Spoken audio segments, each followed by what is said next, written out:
ये घटना 2013 की है। उस घटना के बाद से मैंने रात में मेट्रो स्टेशन जाना छोड़ दिया। मेरे कॉलेज का फर्स्ट ईयर था।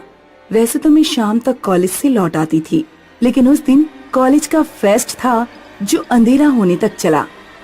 फेस्ट से लौटने के बाद मैं कुछ देर अपनी फ्रेंड सुमिधा के घर रुकी रही।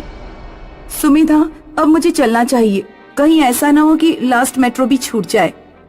हाँ ठीक है, जाओ। 2 दिन तक मैं कॉलेज नहीं आऊंगी। आज डांस करके ना बहुत थक गई हूँ। मैं भी नहीं आने वाली। मेरी फ्रेंड के घर से नियरेस्ट मेट्रो स्टेशन त्रिलोकपुरी था।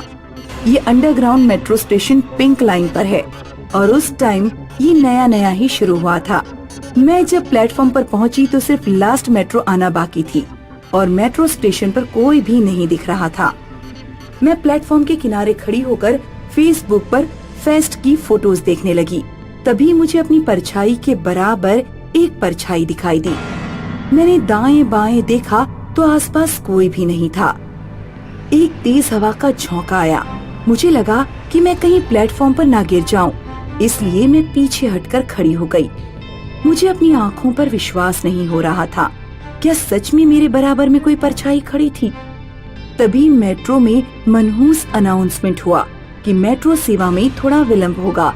असुविधा के लिए खेद है। अब ये मेट्रो को भी अभी ही खराब होना था।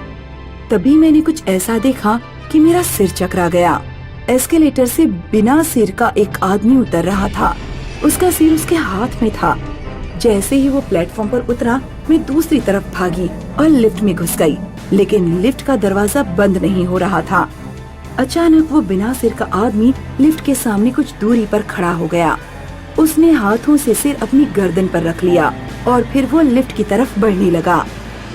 हेल्प मी, कोई है यहाँ पर? Help me please. इससे पहले कि वो आदमी लिफ्ट के अंदर आ पाता, थैंक गॉड कि लिफ्ट बंद हो गई।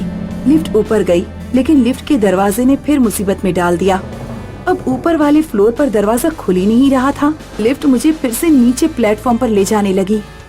मैंने सुमिधा को कॉल किया, लेकिन वो फोन नहीं उठा रही थी। सुमिधा यार, फोन उठा ले। आखिरकार लिफ्ट नीचे आकर खुल गई। सामने वो आदमी नहीं था। मैंने दाएं बाएं देखा, वो कहीं नहीं था। मेट्रो में फिर अनाउंसमेंट हुआ कि मेट्रो 5 मिनट में आने वाली है। मैं डरते डरते लिफ्ट से बाहर निकली। जिंदगी में पहले कभी मेरे साथ ऐसा कुछ भी नहीं हुआ था। मेरी पूरी बॉडी पसीने से भीग रही थी। दूसरी तरफ के प्लेटफॉर्म पर मुझे एक सफाई वाला झाड़ू लगाते हुए दिखा। तब मेरी कुछ हिम्मत बंधी। मैं जानबूझकर काफी दूर चलकर गई और जिधर वो सफाई वाला झाड़ू लगा रहा था, उसके सामने ही बेंच पर बैठ गई। दूसरे प्लेटफॉर्म पर मेट्रो आई। मेट्रो में लोग दिखे तो मेरा डर और भी कम हुआ। जब मेट्रो चली गई तो वो आदमी जो झाड़ू लगा रहा था गायब हो चुका था। एक बार फिर से मैंने पूरे प्लेटफॉर्म पर खुद को अकेला पाया।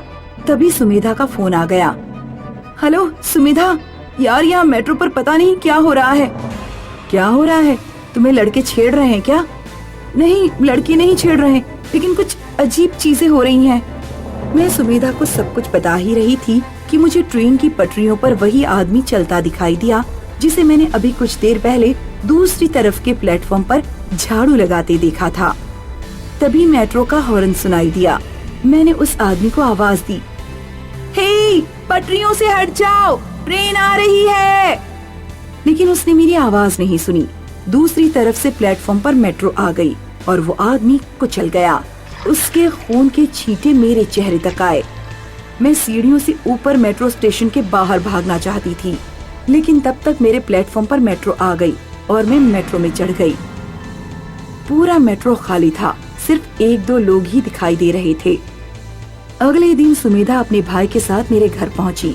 तब मैंने उसे सब कुछ बताया। हालांकि सुमिधा को मेरी बातों पर विश्वास नहीं हो रहा था। मैं समझ गया दीपिका, तुम्हारे साथ क्या हुआ है। जब त्रिलोकपुरी के मेट्रो स्टेशन पर काम चल रहा था तो वहाँ एक हादसा हुआ था जिसमें एक सफाई कर्मचारी मारा गया था। हालांकि बात मीडिया तक नहीं पहुंची थी क्योंकि इससे मेट्रो स्टाफ की बदनामी होती है। शायद तुम्हें उसी सफाई कर्मचारी की आत्मा दिखाई दी है। वो आत्मा कई और लोगों को भी दिखाई दे चुकी है। मेरे दोस्त के साथ भी ऐसा ही कुछ हुआ था जैसा तुम बता रही हो। उस दिन के बाद से मैंने कान पकड़ लिए हैं। अब कभी भी लेट नाइट किसी मेट्रो स्टेशन पर नहीं जाऊंगी।